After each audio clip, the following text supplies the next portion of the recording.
الحمد لله نحمده ونستعينه ونستغفره ونؤمن به ونتوكل عليه ونعوذ بالله من شرور أنفسنا ومن سيئات أعمالنا من يهده الله فلا مضل له ومن يضلله فلا هادي له وأشهد أن لا إله إلا الله وحده لا شريك له وأشهد أن سيدنا وسندنا ونبينا ومولانا محمدا عبده ورسوله صلى الله تعالى عليه وعلى آله وأصحابه وبارك وسلم تسليما كثيرا.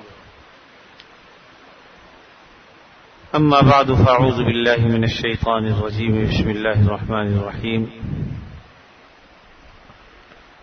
وقرن في بيوتكن ولا تبرجن تبرج الجاهلية الأولى وأقمنا الصلاة وآتينا الزكاة وأطعنا الله ورسوله صدق اللہ العظیم.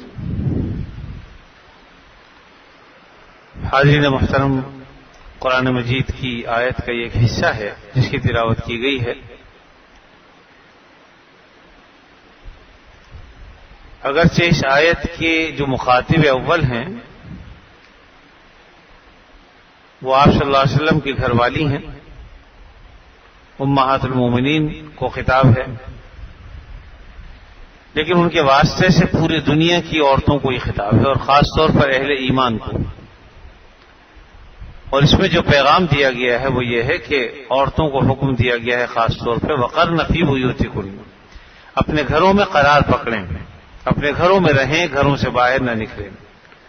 ولا تبرجن تبرج الجاہلیۃ الاولی، اور نہ زیب و زینت کر کے باہر نکلیں جیسا کہ زمانہ جاہلیت میں ایسا کیا جاتا تھا. وَأَقِمْنَا الصَّلَاةَ، نماز قائم کریں، وَآتِينَا الزَّكَاةَ، زکوٰۃ ادا کریں، وَأَطِعْنَا اللَّهَ وَرَسُولَهُ، اور اللہ اور رسول کی اطاعت کریں. تو یقیناً یہ حکم جس طرح سے اہل بیت کو ہے، نبی صلی اللہ علیہ وسلم کے گھرانے کی عورتوں کو ہے، اسی طریقے سے عامت المسلمین اور عامت الناس کی عورتوں کو بھی یہ حکم ہے. خصوصیت کے ساتھ اہل اسلام کے لیے یہ حکم ہے. یہ بات اسی لیے عرض کی کہ بعض لوگ جن کی طبیعتوں میں شریعت پر چلنا نہیں ہے اور وہ اعتراض کرتے ہیں بات بات پر، تو یہ آیت سن کر بھی وہ کہتے ہیں کہ صاحب یہ آیتیں تو ہمارے لیے نہیں ہیں، یہ تو امہات المومنین سے خطاب ہو رہا ہے. اس لیے کہ آگے اللہ فرما رہا ہے کہ انما یرید اللہ لیذھب عنکم الرجس اہل البیت ویطہرکم تطہیرا. تو یہ تو اہل بیت کو خطاب ہے، عام عورتوں کو تو خطاب نہیں. تو حقیقت تو یہ ہے کہ اس میں تو کوئی شک نہیں کہ خطاب تو اہل بیت ہی کو ہے، آپ صلی اللہ علیہ وسلم گھر کی عورتوں ہی کو ہے.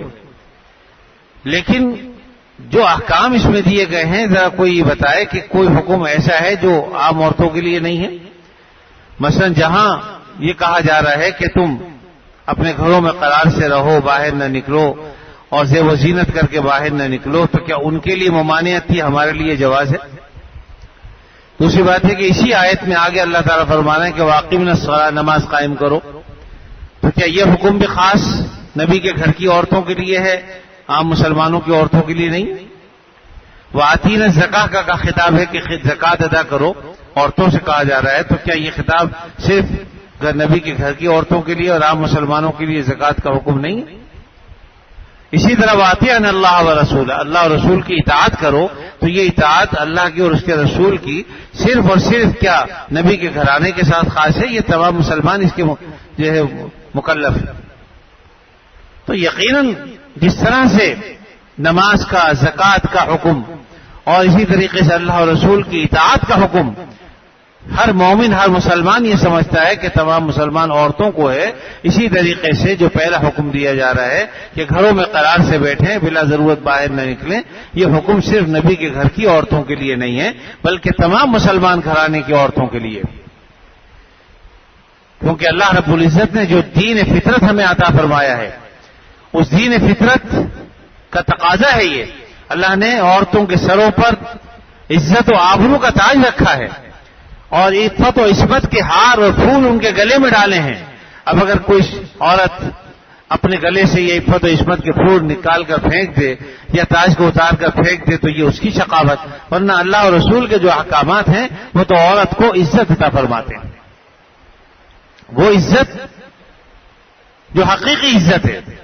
ورنہ عام طور پر جن لوگوں نے عورت کو مرد کے لیے کھلونا بنا دیا ہے, بازار کی زینت بنا دیا ہے, اور ہر وہ گھٹیا کام جو دنیا میں سمجھے جا سکتے ہیں وہ عورتوں کے سپرد کر دیے ہیں.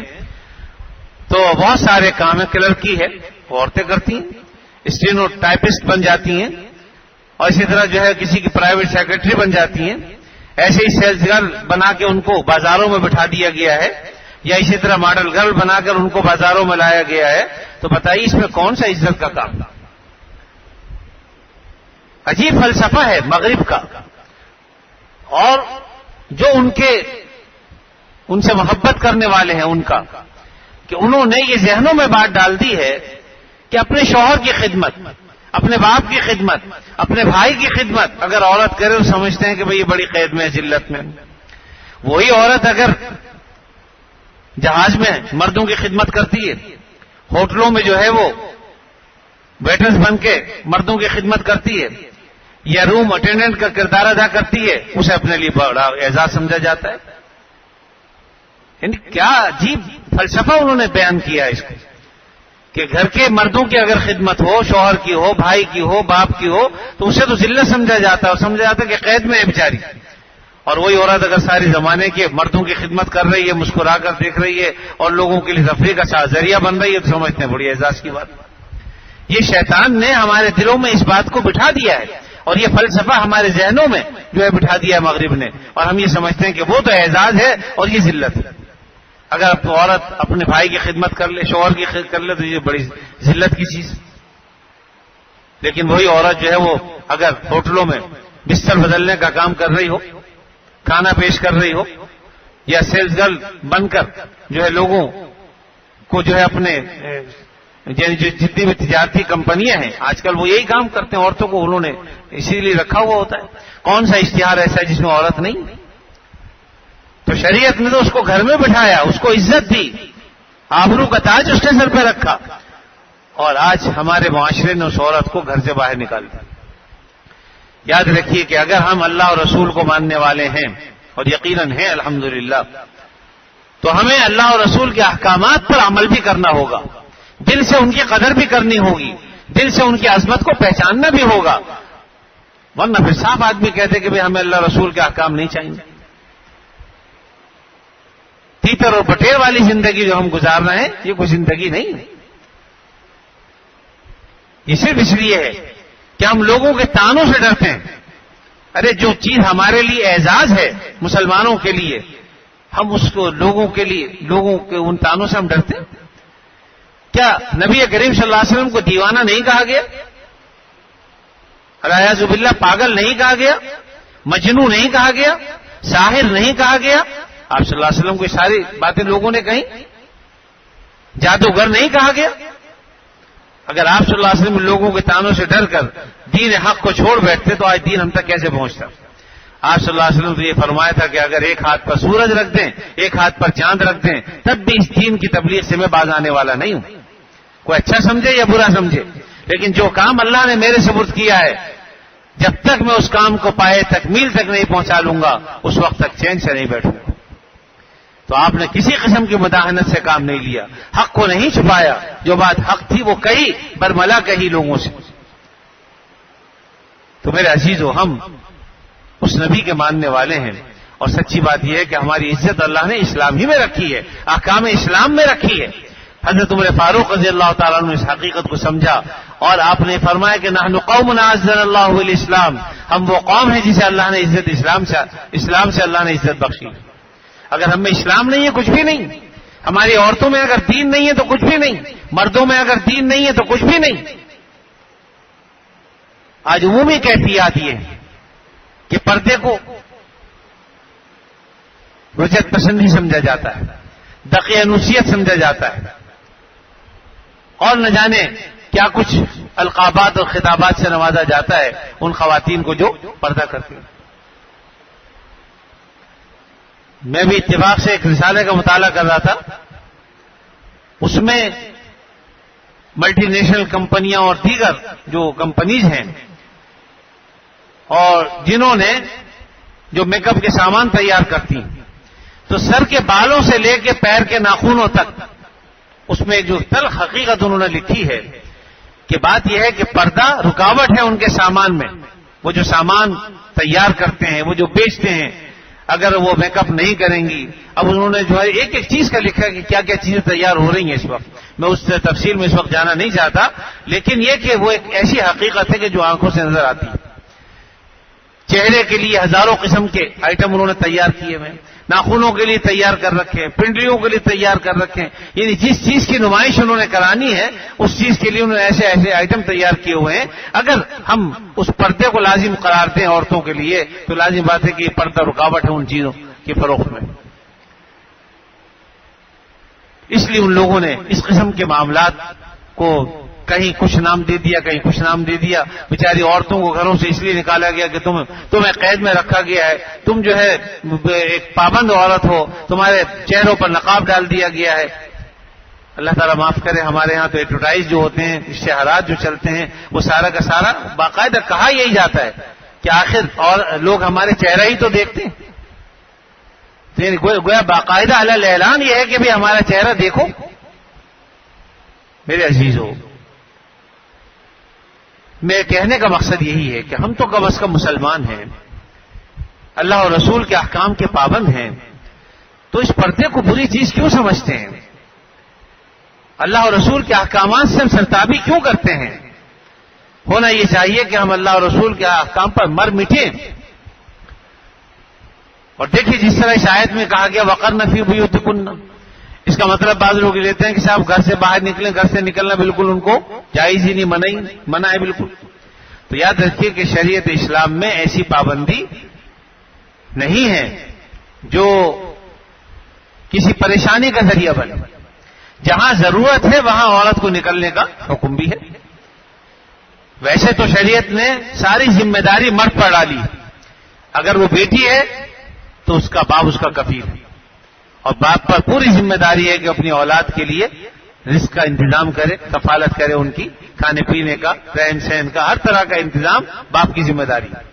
اور جب شادی ہو جاتی ہے تو شوہر کی ذمہ داری رکھی شریعت نے. اب شوہر کی ذمہ داری، یہی وجہ ہے کہ اگر کوئی شخص اپنی بیوی کو نفقہ نہیں دیتا، خرچہ نہیں دیتا، کھانے پینے کو نہیں دیتا، یہ ایک ایسی وجہ ہے کہ عورت اس کی بنا پر خلا لے سکتی ہے. اس کے علاوہ اور کوئی وجہ نہیں. لیکن یہ بنیادی وجہ ہے کہ اگر نہ نفقہ وہ نہیں دیتا تو یہ وہ وجہ ہے جس کی بنا پر عورت جو ہے وہ اس سے خلا لے سکتی ہے.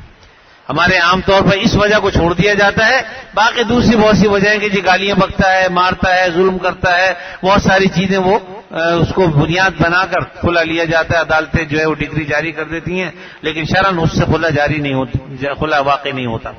عورت بدستور پہلے شوہر کے نکاح میں رہتی ہے. باوجود اس بات کو بعض دفعہ کہا بھی گیا ہے کہ بھئی آپ اس کو بنیاد بنائیں اگر بنانا ہی ہے تو. لیکن لوگوں کو بات سمجھ میں آتی نہیں. یہ تو کہہ دیتے ہیں کہ بھئی کان یہاں سے پکڑ لو یا یہاں سے پکڑ لو تو فائدہ ایک ہی بات ہے. تو ہم کہتے ہیں جب ایک ہی بات ہے تو جہاں سے ہم کہہ رہے ہیں وہاں سے پکڑ لو، کیوں نہیں پکڑ؟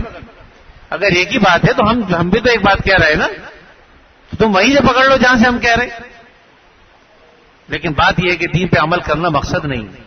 بہرحال یہ دوسرا پہلو ہے، اس وقت یہ موضوع بھی نہیں ہے میرا. لیکن یہ کہ اللہ تعالیٰ نے ہمارے لیے یہ عورتوں کو قرار سے گھر میں رہنے کا حکم دیا ہے اور بلا ضرورت گھر سے باہر نکلنے کی پر پابندی ہے. البتہ جہاں ضرورت ہو تو لے جایا جا سکتا ہے. سیدہ عائشہ صدیقہ رضی اللہ تعالی عنہا کے بارے میں آتا ہے کہ آپ صلی اللہ علیہ وسلم کو ایک شخص نے دعوت دی اور کہا کہ اللہ کے نبی صلی اللہ علیہ وسلم میرا جی چاہتا ہے کہ آپ ہمارے یہاں تشریف لائیں، آپ کی دعوت. آپ نے فرمایا کیا عائشہ بھی میرے ساتھ آئے گی؟ تو سادگی کا زمانہ تھا. انہوں نے کہا کہ اللہ کے نبی صلی اللہ علیہ وسلم بس آپ کی دعوت ہے، ان کی نہیں. آپ نے فرمایا کہ اچھا بس پھر میں نہیں آ سکتا. آپ نے منع فرما دیا. پھر اسی طریقے سے کچھ عرصہ گزر گیا تو انہوں نے دوبارہ آپ صلی اللہ علیہ وسلم خدمت میں حاضر ہو کے عرض کیا کہ اللہ کے نبی صلی اللہ علیہ وسلم آپ کی دعوت. آپ نے فرمایا کہ عائشہ میرے ساتھ ہے؟ تو انہوں نے فرمایا کہ نہیں. آپ نے فرمایا کہ پھر میں بھی نہیں آتا، منع فرما دیا.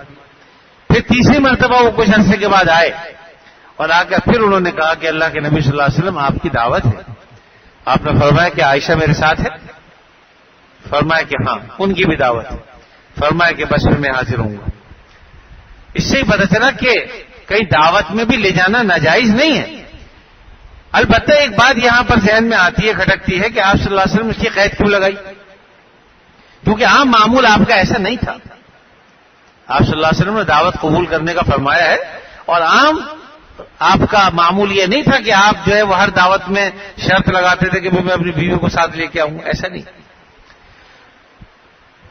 بعض حضرات نے فرمایا کہ اصل معاملہ بظاہر یہ ہے کہ جن صاحب نے دعوت کی تھی ان کے دل میں حضرت عائشہ صدیقہ رضی اللہ تعالیٰ عنہ کے بارے میں کچھ کدورت تھی. آپ صلی اللہ علیہ وسلم چاہتے تھے کہ ان کی کدورت دور ہو جائے، کیونکہ کسی مومن مرد یا مومن عورت کے لیے کسی کے دل میں کدورت کا ہونا، بغض کا ہونا، کینے کا ہونا یہ پسندیدہ بات نہیں ہے.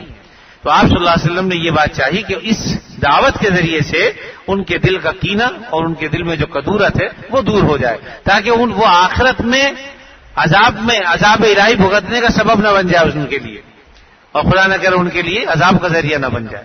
اس لیے آپ صلی اللہ علیہ وسلم اس طرح کی قید لگائی. لیکن بہرحال اس سے ایک بات یہ بھی معلوم ہوئی کہ اگر کہیں دعوت میں کہیں جانا ہو تو بیوی اگر جائے یا شوہر لے جانا چاہے تو شرعاً ممانعت نہیں ہے.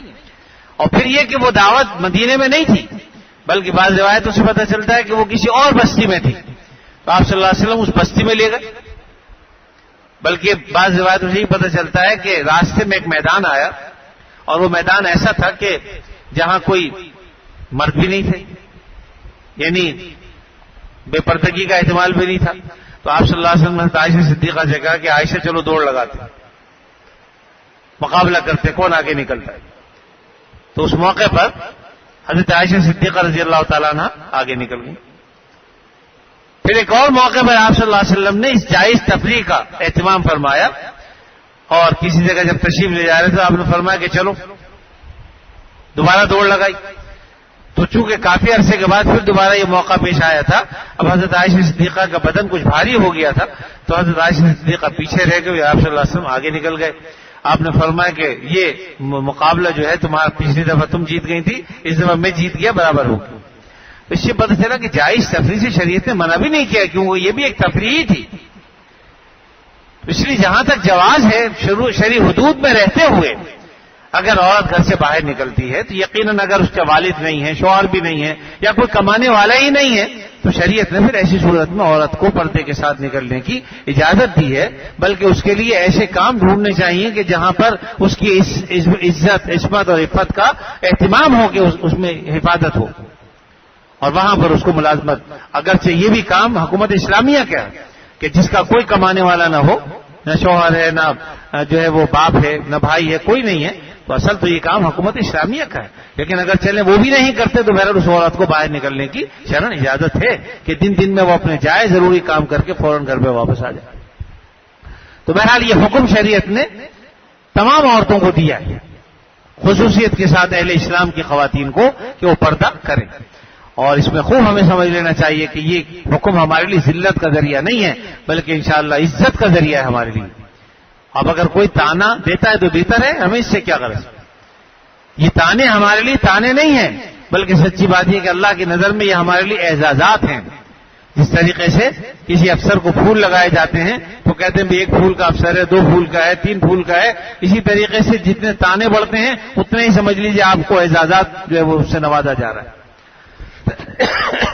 صحابہ کرام کو کفار نے سفہا کہا، بیوقوف. اللہ تعالیٰ جواباً کا الا انہم هم السفہاء، یہ خود بیوقوف ہیں، ولکن لا یعلمون، لیکن پتہ نہیں ہے. اس زمانے کے اندر جو لوگ اللہ سے بیزار تھے، اللہ تعالیٰ کے احکام کو نہیں مانتے تھے، اللہ کے وجود کے قائل نہیں ہیں، اللہ رب العزت ایسے ایسے واقعات ان کے سامنے لا رہے ہیں کہ بہت سے لوگ اب اللہ کو ماننے لگے. یعنی کفار کی بات کر رہا ہوں، مسلمان تو اس کے بغیر چارہ ہی نہیں ہے. لیکن جو لوگ دہریے تھے، اللہ کو نہیں مانتے تھے، اللہ تعالیٰ نے ان کے سامنے ایسے ایسے واقعات سامنے لائے ہیں کہ جن کی وجہ سے وہ اللہ کو ماننے لگے کہ واقعی کوئی ہے جو ان کے ارادوں کو متزلزل کر رہا ہے، جو ان کے ارادوں کو فسخ کر رہا ہے. ہمارا تو عقیدہ ہے ہی ہم کچھ ارادہ کرتے ہیں، اللہ تعالیٰ کچھ چاہتے ہیں، جو اللہ چاہتے ہیں وہ ہوتا ہے. غالب حضرت علی رضی اللہ تعالیٰ عنہ کا یہ قول ہے کہ عرفت ربی بفسخ العزائم، میں نے اپنے رب کو ارادوں کے فسخ ہو جانے سے پہچانا ہے کہ میں چاہتا ہوں کہ جاؤں ادھر کو، لیکن کوئی ذات ایسی ہے جو ادھر جانے سے مجھے روکتی ہے، میں ادھر چل پڑتا ہوں. کوئی کام کرنا چاہتا ہوں لیکن کوئی ذات ایسی ہے کہ میرے کام میں رخنا ڈال دیتی ہے اور میں وہ کام نہیں کر پاتا. تو کوئی تو ہے کہ جو میرے ارادوں کو توڑ رہا ہے، وہ کون ہے؟ اللہ رب العزت کی ذات. تو یقیناً یہ سارے معاملات ہمارے سامنے ہیں. آج دنیا کے اندر خواتین کو نصف آبادی کہا جاتا ہے اور کہتے ہیں صاحب آپ جو ہے وہ چاہتے ہیں گھروں میں ہم عورتوں کو بٹھا دیں، تو اس کا مطلب ہے نصف آبادی جو ہے اس میں معطل ہو کر رہ جائے. تو میرے بھائی کم از کم ہمارے جیسے ملک میں جہاں پر نصف آبادی جو مردوں کی ہے انہیں روزگار میں اثر نہیں ہے، کہ آپ نے تمام مردوں کو روزگار دے دیا ہے؟ اس سے فارغ ہو گئے ہیں کہ ہم جو ہیں تمام جو ہے وہ مردوں کو جو ہے روزگار دے چکے ہیں، لہذا اب خواتین آ گئے ہیں، ان کے لیے جگہ خالی. اگر تو یہ بات ہے پھر تو ٹھیک ہے، سمجھ میں آتی ہے. ہمیں ایک ایسا ملک ہے جہاں پر اگر ایک چپڑاسی کی جگہ آتی ہے تو کتنے گریجویٹ جو ہے وہاں پر جو بیچارے آ جاتے ہیں درخواست دینے کے لیے، جوتیاں چٹکھاتے پھرتے ہیں اور نوکریاں نہیں ملتی ہیں. جہاں مردوں کو نوکریاں نہیں مل رہی ہیں تو وہاں پر یہ کہنا کہ اگر گھر میں بٹھا دیا جائے گا تو یہ اس میں معطل بن کر رہ جائے گی، ملک ترقی سے رک جائے گا، یہ سب جہالت کی بات ہے. یہاں سارے کون سے مرد پرسن روزگار ہو گئے ہیں؟ ہر گھر میں کوئی نہ کوئی بے روزگار ہے اور ہر آدمی یہاں پر کوئی نہ کوئی آتا رہتا ہے کہ صاحب اتنا عرصہ ہو گیا روزگار نہیں مل رہا، پریشان ہے. تو یہاں مردوں کو روزگار نہیں مل رہا، تو اس لیے یہ کہنا کہ یہ خواتین گھر میں رہ گئی تو اس میں معطل بن جائیں گی. ہاں اتنا ضرور ہے کہ ان خواتین کو گھروں سے باہر نکال کر مردوں نے اپنی جو ہے وہ جنسی تسکین کا ذریعہ ضرور اس کو بنایا ہے. اللہ تعالیٰ معاف فرما دیں. تو بہرحال یہ میں نے اس لیے عرض کیا کہ ہم مسلمان ہیں، تمام احکامات میں ہمیں اللہ اور اس کے رسول کی پابندی اور پیروی کرنی چاہیے تاکہ ہم اللہ اور رسول کے احکامات پر دل و جان سے عمل کرنے والے بن جائیں. تو وقرن فی بیوتکن میں اللہ تعالیٰ نے یہی حکم دیا کہ عورتوں کو چاہیے اپنے گھروں میں قرار سے رہیں. بلا ہاں البتہ کا ضرورت ہے، والد بیمار ہیں، والدہ بیمار ہیں، اپنے عزیز رشتے داروں کے ہاں جانا ہے تو پردے کے ساتھ جانے میں کسی نے منع تو نہیں کیا. اب آپ اس سے اندازہ لگائیے کہ سیدہ عائشہ صدیقہ رضی اللہ تعالیٰ عنہ فرماتی ہیں کہ احرام کی حالت میں جبکہ شرعی حکم یہ ہے کہ عورتیں اپنے چہرے پر کپڑا نہ لگائیں، یعنی مرد بھی نہ لگائیں عورتیں بھی نہ لگائیں، جس کا آج مطلب یہ لیا جاتا ہے کہ عورتیں اپنا چہرہ کھول کے رکھیں، حالانکہ ایسا نہیں. حضرت عائشہ سے جب ہم پوچھتے ہیں کہ آپ نے بھی عمرہ کیا، آپ نے بھی حج کیا، آپ نے کیسے کیا، تو حضرت عائشہ فرماتی ہیں کہ ہم اونٹ پر سوار ہوتے تھے اور اپنے چہروں پر سے چادریں ہم نے ہٹائی بھی ہوتی تھی جب کوئی نامحرم نہیں ہوتا تھا، اور جہاں ہم نے دیکھا کہ کوئی نامحرم سامنے آیا ہم نے اپنی چادریں چہرے پر کر لی. اور چہرے پر چادریں کس طرح کی؟ حضرت عائشہ فرماتی ہے کہ ہم نے اپنے سروں پر لکڑیاں باندھ رکھی تھی، ٹہنیاں اس طرح سے باندھ رکھی تھی چہرے سے کہ وہ جو چادریں ہوتی تھیں ان ٹہنیوں پر سے اوپر سے آتی تھی اور وہ کپڑا ہمارا چہرے پر نہیں لگتا تھا. تو گویا کہ ہمیں یہ بات بتا دی آج بھی الحمدللہ جو عمل کرنے والے ہیں، الحمدللہ کتنی جو خواتین ایسی ہیں اللہ کا شکر ہے کہ جو اس طرح سے بیچاری تکلیف اٹھاتی ہیں. یقیناً میں سمجھتا ہوں کہ اس میں انہیں تکلیف ہے، بعض اوقات اتنے رش کے اندر اس طرح سے پردہ کرنا آسان کام نہیں ہے، اور میں انہیں یقیناً سلام پیش کرتا ہوں کہ بہت اعلیٰ درجے کا کام. اور یقیناً گرمی کے اندر جس سے طرح سے ہماری مائیں بہنیں بیٹیاں پردہ کرتی ہیں بیچاری اور اپنے آپ کو ڈھانپ کر رکھتی ہیں اور اپنے چہرے کو چھپاتی ہیں، تو یقیناً یہ بڑی میں سمجھتا ہوں کہ بڑی عزت کی بات ہے ان کے لیے کہ اللہ اور رسول کے حکم پر عمل کرتے ہوئے ایسا کچھ کر رہی ہیں. اس لیے میری ان ماؤں بہنوں بیٹیوں سے بھی التماس ہے جو اب تک اس حکم پر عمل نہیں کر رہی کہ اللہ اور رسول کے حکم کو جو ہے وہ ترجیح دو.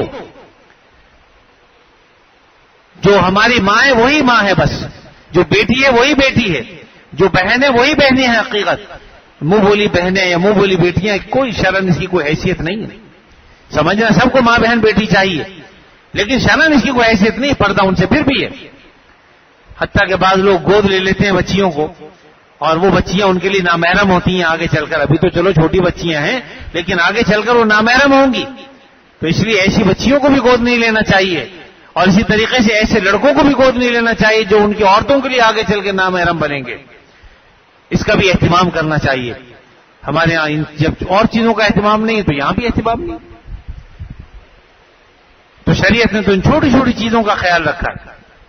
اور قرآن مجید میں واضح حکم ہے ادعوہم لآبائہم، ان بچوں کو ان کے باپوں کے نام سے پکارو، اپنا نام مت دو. اگر کوئی دینا ہی چاہتا تو سرپرست لکھوا دے، کوئی حرج نہیں. لیکن ولدیت کے خانے میں اپنا نام دینا شرعن ناجائز اور حرام ہے. اس لیے قرآن مجید کی نص قطعی ہے. نبی کریم صلی اللہ علیہ وسلم نے منہ پہلا بیٹا حضرت زید کو بنایا تھا تو لوگ زید بن محمد کہنے لگے. اللہ تعالیٰ نے جب یہ حکم فرمایا کہ ادعوہم لآبائہم واقسطوا عند اللہ، تو آپ نے منع فرما دیا کہ آئندہ کوئی زید بن محمد نہ کہے. تو جو ان کے والد کا نام تھا زید بن حارثہ، پھر ان کے نام سے ان کو پکارا جانے لگا. تو یقیناً ان کے لیے دل آزاری کا ذریعہ بنا یہ معاملہ کہ ایک بہت بڑے اعزاز سے انہیں محرومی ہوئی.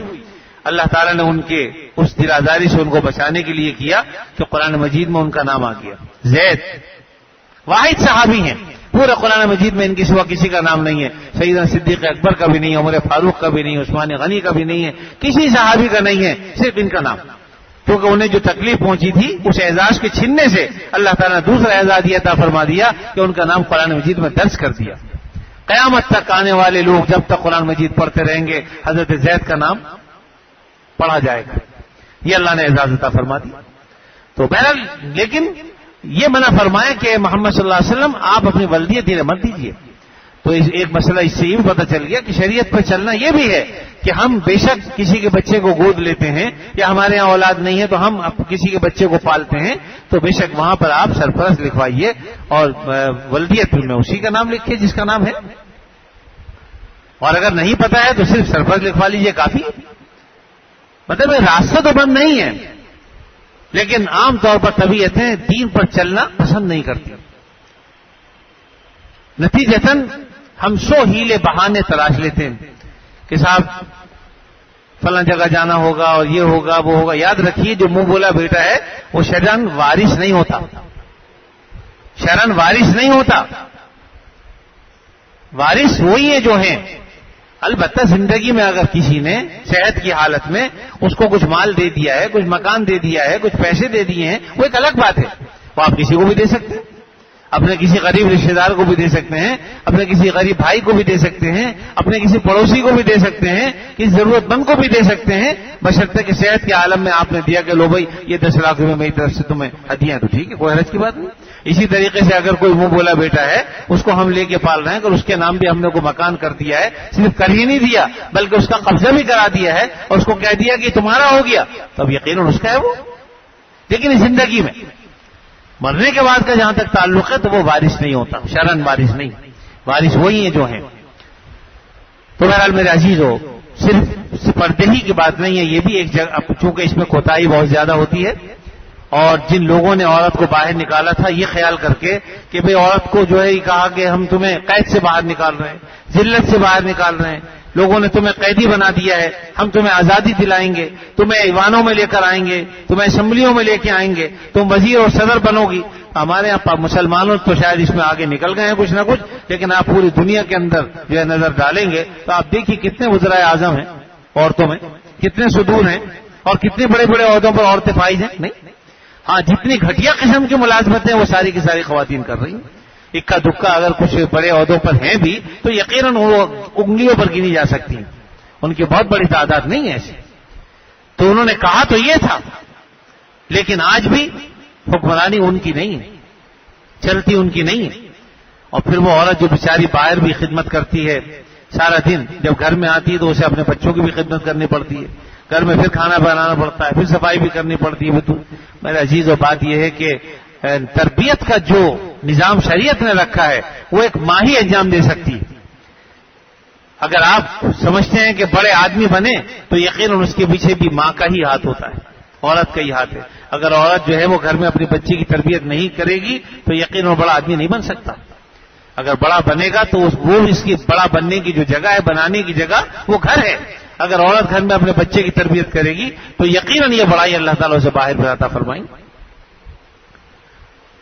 تو اس لیے ہم اس بات کو سمجھ لیں کہ شریعت کے جتنے احکام ہیں، بات یہ ہے کہ مرد کو بھی اللہ نے پیدا کیا، عورت کو بھی اللہ نے پیدا کیا. اگر اللہ تعالیٰ مرد اور عورت کو ان میں کوئی فرق نہ ہوتا تو پھر کیا ضرورت تھی کہ جسم کی ساخت الگ بنائی، مزاج الگ بنایا، صرف الگ بنائی؟ پھر اللہ تعالیٰ ایک ہی بنا دیتے. اگر کوئی فرق نہیں رکھنا تھا تو پھر مرد اور عورت کی تفریق کیوں؟ لیکن یقیناً عورت کے جسمانی ساخت میں بھی فرق، اس کی قوت اور صلاحیت میں بھی فرق، اس کے مزاج میں بھی فرق، اس کی صفات بھی مختلف، اس کی سوچ اور مزاج بھی الگ. جو کام مرد انجام دے سکتا ہے باہر، وہ عورت انجام نہیں دے سکتی. اور اگر کچھ عورتیں ایسا کر بھی لیتی ہیں تو یقیناً وہ بھی گنتی کی ہیں، اس پر کل کا حکم نہیں لگایا جا سکتا. تو الحمدللہ ہم ان کی مخالفت نہیں کر رہے. یہاں پر آپ سمجھیں کہ شاید عورتوں کی عورتیں ہماری مائیں بہنیں، ہماری عزت ہیں، ہمارے سروں کا تاج ہیں.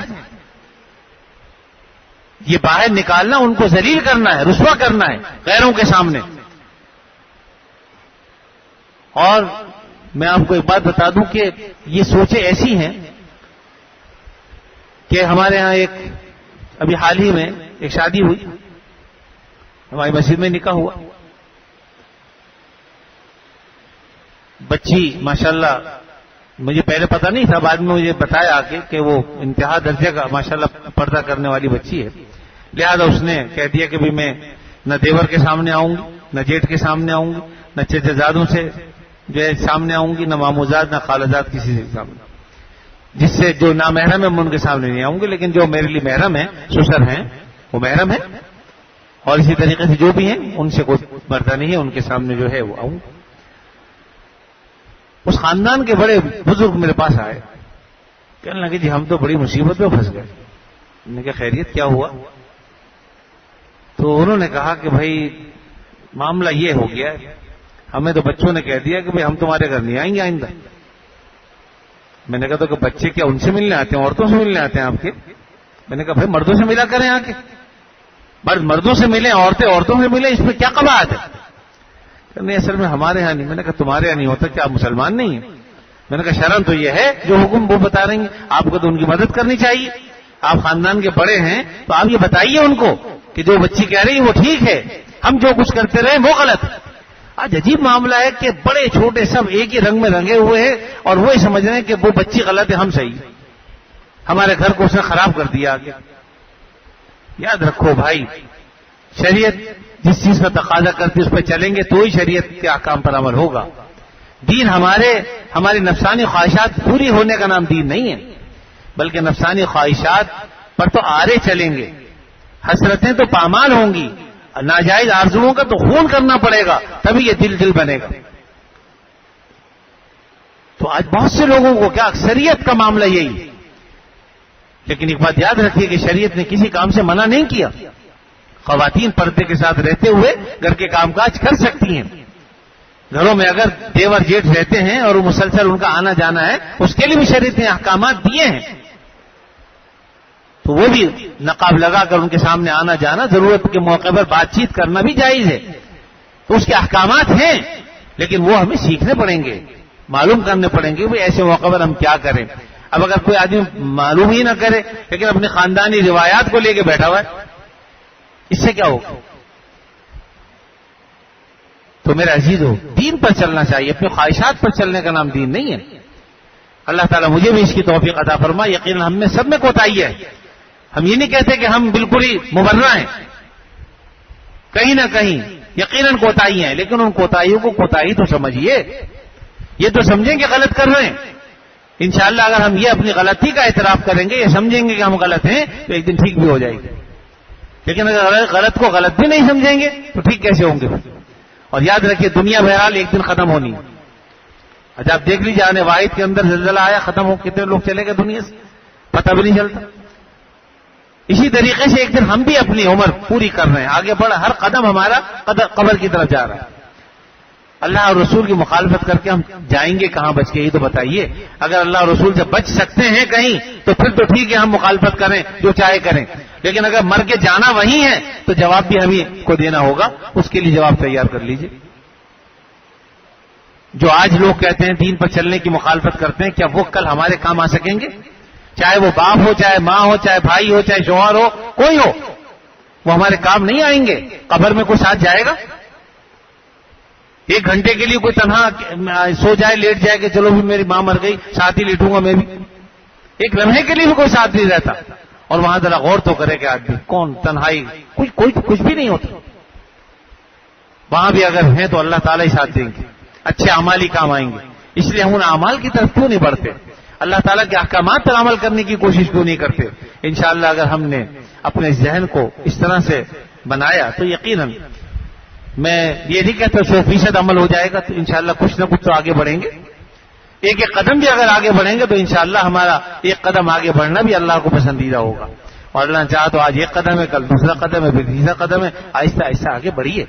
دنیا کے اندر آخر ترقی ایک دم تو نہیں مل جاتی۔ کوئی آدمی 1000 روپے بھی تنخواہ دار ملازم ہوتا ہے، آہستہ آہستہ 1200 ہوتی ہے، پھر 2000 ہو جاتی ہے، 5000 بھی ہوتی ہے، لیکن ایسا نہیں ہوتا کہ جب ایک دم مارے اور 10 لاکھ ہو گئی اس کی تنخواہ۔ محنتیں کرتا ہے، اس کے پیچھے سب کچھ ہوتا ہے، تب جا کے وہ کچھ بنتا ہے۔ اسی طرح دین کا معاملہ بھی بھائی، دین میں ترقی انشاءاللہ ہوگی آہستہ آہستہ۔ اور انشاءاللہ آج جو ذہن بنا ہوا، جب آدمی دین میں قدم رکھ دیتا ہے تو پھر اس کے لیے دین پہ چلنا بھی آسان ہو جاتا ہے۔ اللہ تعالیٰ مجھے بھی، آپ کو اور تمام مسلمانوں کو اعمال صالحہ کی توفیق عطا فرمائے اور دین پر چلنا آسان فرما دے۔ وآخر دعوانا الحمدللہ رب العالمین۔ الحمدللہ رب العالمین والعاقبۃ للمتقین والصلاۃ والسلام علی رسولہ الکریم سیدنا مولانا محمد وعلی آلہ واصحابہ اجمعین۔ اے اللہ، اپنے فضل و کرم سے ہمارے گناہوں کو معاف فرما، ہمیں عافیت نصیب فرما، ہر شر سے فتنے سے اللہ ہماری حفاظت فرما، بیماروں کو شفاء کامل عطا فرما۔ یا اللہ، اپنے فضل و کرم سے ہمارے گھروں میں اے اللہ دینی فضا قائم فرما دیجئے، ہماری ماؤں کو، بہنوں کو، بیٹیوں کو اے اللہ دین پر چلنا آسان فرما دیجئے۔ اے اللہ ان کے دل کو کشادہ فرما دیجئے، دین پر چلنا آسان فرما دیجئے، ہر آزمائش اور ابتلا سے بچا کر عافیت کے ساتھ دین پر چلنا آسان فرما دیجئے۔